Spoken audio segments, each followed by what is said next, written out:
We have created all objects in the target staging database, and now we're going to be using our Omni Loader to quickly copy all the data from source staging to target staging.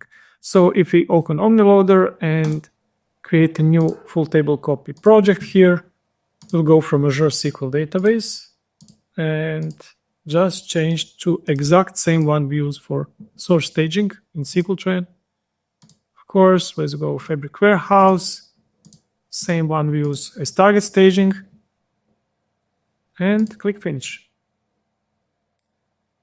Now, if I just click load tables, everything will be copied over, but tables will be dropped and created again.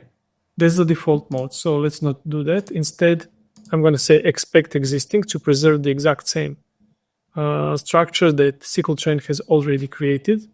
And now if I click on the tables tab, we see some selected tables have problems.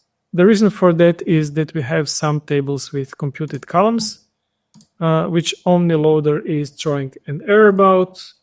We should really improve this to just warn us and automatically deselect them, but fine, we'll improve this in the future. And right now I'm just going to deselect the places where that happens. So getting rid of computed columns, so we just copy stuff over as they are. And sales order header was the last one. Cool. Okay, also I don't need this one.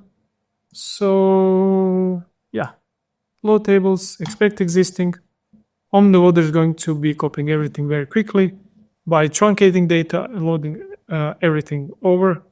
So we are using 4 ingestion workers. We can further speed this up, but it's taking just a few seconds anyway. So this is done. Now we have data in target staging, and it's exactly the same as the data in source staging.